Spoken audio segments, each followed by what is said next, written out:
उदगीरच्या M कॉलेजात पैशातून पासचे कथित रॅकेट चालू. प्रशासनाच्या शांततेमुळे संशय अधिक गडद. महाराष्ट्राच्या शैक्षणिक नकाशावर उदगीरचे नाव अभिमानाने घेतले जाते. येथील एम कॉलेजमधून अनेक अधिकारी, लोकप्रतिनिधी आणि प्रशासकीय पदाधिकारी घडले आहेत. दोनदा नॅक प्लस मानांकन मिळवलेले हे एम कॉलेज गुणवत्ता, शिस्त आणि नैतिकतेचे प्रतीक मानले जाते. या एम कॉलेजने अखिल भारतीय मराठी साहित्य संमेलन घेऊन महाराष्ट्रात नामवंत झाले. मात्र याच प्रतिष्ठित संस्थेच्या भिंतीआड सुरू असलेल्या कथित गैरप्रकारांनी शिक्षण व्यवस्थेची मान खाली घातली आहे. या एम कॉलेजमधील एका प्राध्यापकावर परीक्षेत पास करून देण्यासाठी विद्यार्थ्याकडून 10 ते 15 हजार रुपयांची मागणी व स्वीकार केल्याचे गंभीर आरोप समोर येत आहेत. संबंधित विद्यार्थी आर्थिकदृष्ट्या दुर्बल असून नापास होण्याच्या भीतीचा गैरफायदा घेतल्याचा आरोप करण्यात येत आहे. हा प्रकार केवळ एका विद्यार्थ्यापुरता मर्यादित नसून अनेक विद्यार्थ्यांमध्ये भीतीचे वातावरण निर्माण झाल्याचे सूत्रांचे म्हणणे आहे. प्रश्न असा उपस्थित होतो की दोनदा नॅक प्लस मानांकन मिळालेल्या एम कॉलेजमध्ये असे प्रकार कसे काय घडू शकतात? नॅक प्लस मानांकन म्हणजे केवळ कागदावरची गुणवत्ता की प्रत्यक्षात नैतिक अधपतनावर झाकण? जर असे कथित प्रकार खरे असतील तर ते संपूर्ण शिक्षण व्यवस्थेवर काळा डाग आहेत. यापेक्षा अधिक गंभीर बाब म्हणजे कॉलेज प्रशासनाची संशयास्पद शांतता. या आरोपाबाबत प्रशासनाने अद्याप कोणतीही ठोस भूमिका घेतलेली नाही. चौकशी जाहीर नाही, खुलासा नाही, कारवाईचे संकेत नाहीत. ही शांतता अज्ञानातून आहे की सहभागातून, असा प्रश्न आता खुलेआम विचारला जात आहे. विद्यार्थ्यांच्या म्हणण्यानुसार पैसे दिले तर पास, नाही दिले तर नापास, अशी भीती पसरवली जाते.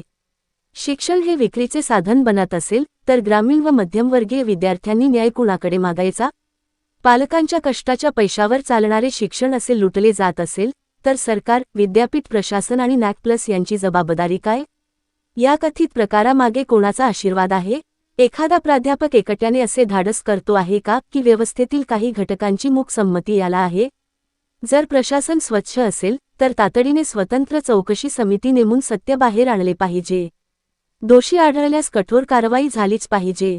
आज महाराष्ट्रात शिक्षण महाग होत असताना नैतिक शिक्षणाची पातळी मात्र घसरताना दिसते.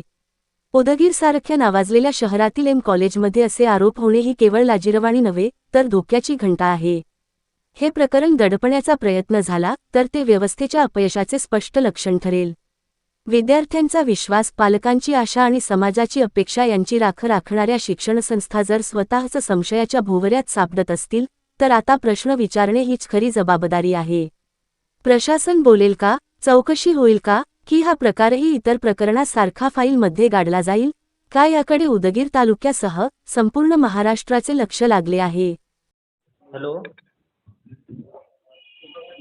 हॅलो हॅलो कुठं आहो सर? शिवा बोलला. कॉलेजमध्ये कॉलेजमध्ये हो का? तर एक्झाम दिला, जरा एक्झाम अवघड गेली आहे माझी वेब टेक्नॉलॉजीची. ह्यावेळेस होईल का काय? तर होईल की किती लागतील पैसे? 12 ते 15. 12 ते 15 का एका विषयाला का? आधी सारखं होणे हो, तुम्ही ते 10,000 घेतलो, काही झालं नाही, काही नाही. एकटा विषय काढून घ्या तुला. आणि ते निघाले हो सर असं तरी बी. असं कसं लेक्चर ते हे कॉपी करून लिहिलं होतं सर. ते मेन वेब टेक्नॉलॉजी होतं तेच निघायला नव्हतं. शेवटची काय होतं, नवीन सिलेबस लागू होते तुला आता. काय म्हणलं तू?